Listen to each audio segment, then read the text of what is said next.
30 años en su última aparición.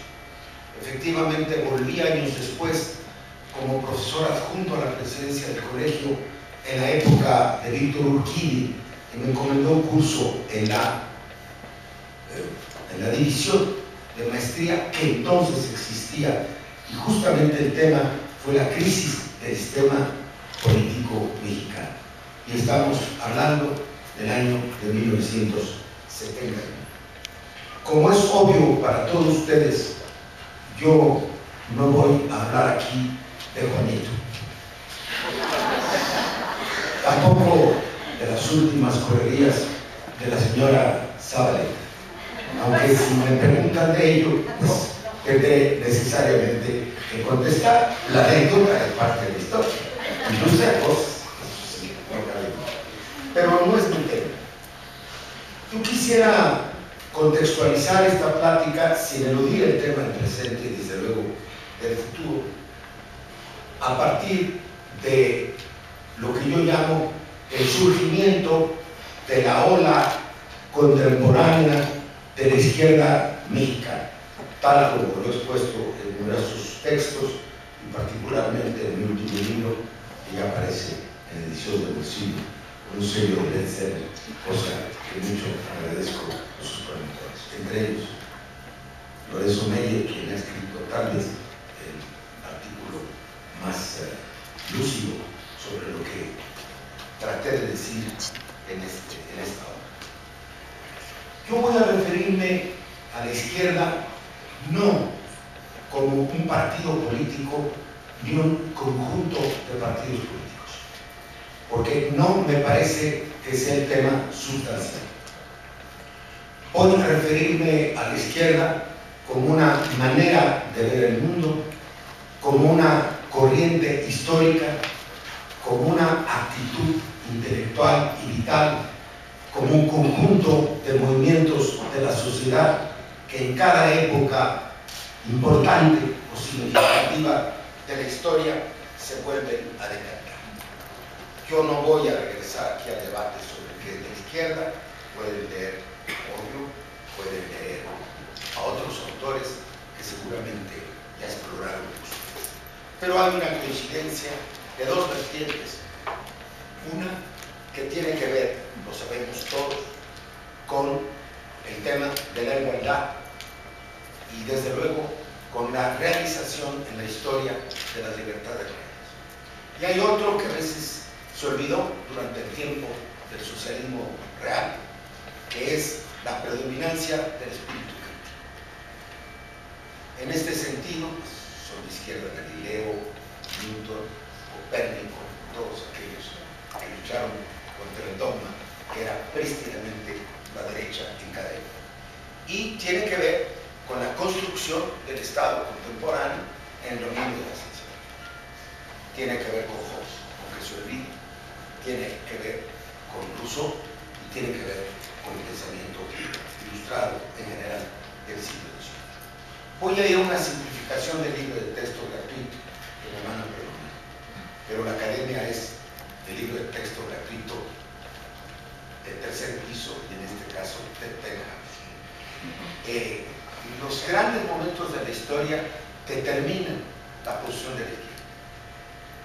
En México, de sobra está decirlo, hay un decantamiento del pensamiento de un género de izquierda desde fines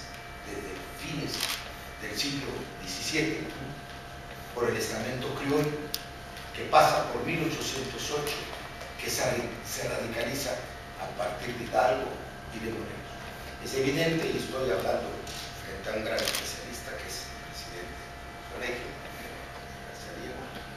que hay un segundo decantamiento del pensamiento de la izquierda, que es el movimiento liberal, también con una evolución que va desde la época de don Valentín Gómez Farías, que es en realidad el cierre del ciclo anterior, y que se prolonga hasta la Constitución del 17, la guerra de 3 años, la guerra de intervención y la República Restaurada.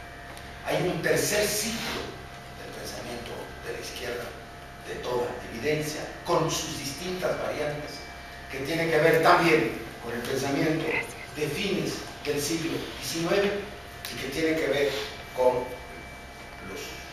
las grandes definiciones intelectuales de principios de fe. Tiene que ver con Andrés de Molina Enríquez, tiene que ver, muy importantemente, con Ricardo Flores Magón, y luego con todas las vertientes que se sumaron al movimiento armado. Desde esta perspectiva, ¿qué papel tienen los partidos? ¿O qué quiere decir partido? ¿O qué quiere decir tomar partido? Bueno, los partidos, como los entendemos ahora, aquellos que denunció con justicia el auditor superior González de Aragón, como mafias que se apoderan de los recursos públicos por la vía de las prerrogativas y de su mala administración, pues no existía en la época de Juárez, esto es obvio, no existía en la época de la Revolución Mexicana, ni existían en rigor en la época de la posrevolución. Empiezan a existir como los conocemos en la época de la reforma llevada a cabo por el licenciado Jesús Reyes, que se considera el principio de la reforma política. La constitucionalización de los partidos políticos al extremo, derecho constitucional comparado, difícil, sino imposible encontrar que los grupos parlamentarios estén en la Constitución, los grupos parlamentarios están en la Constitución, es algo absolutamente insólito, con el objeto de convertir un sistema de partido hegemónico en un sistema con márgenes de tolerancia y de legalización de movimientos que hasta ahora eran considerados clandestinos. Por obra de las secuencias posteriores de esta reforma, se pasó de un sistema de partido hegemónico a un sistema hegemónico de partidos. Nada más se cambiaron las palabras.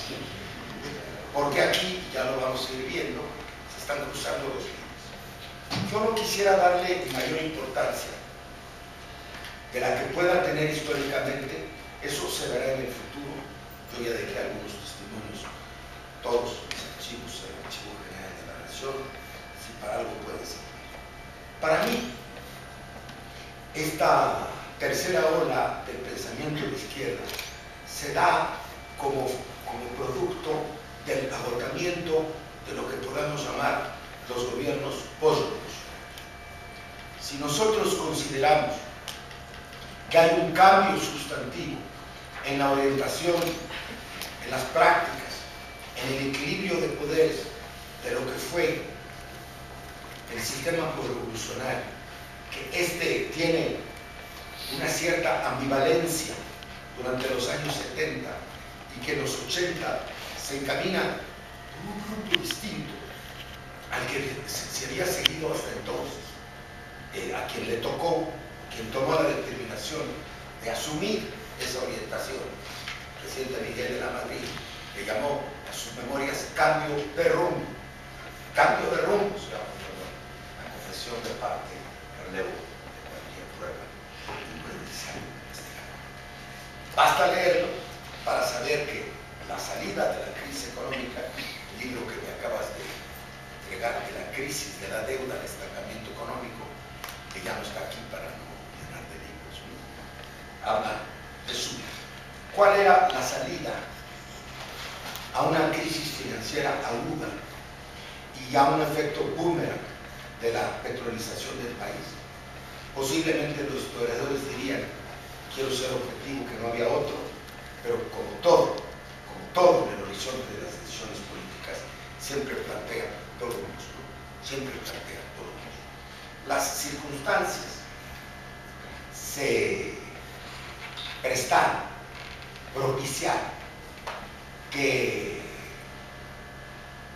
el cambio económico que se estaba dando en el mundo, pensemos que el nacimiento de lo que llamamos el ciclo neoliberal es 80-82, el inicio de los gobiernos de la señora Thatcher y del presidente Reagan, y que en realidad llamamos técnicamente el consenso de Washington, el conjunto de decisiones tomadas por los organismos económicos multilaterales entre el año 82 y el año 85. Estaremos coincidiendo todos en que estamos cumpliendo el 25 aniversario de la implantación en el mundo de un ciclo neoliberal. Ciclo del que se dice vamos a salir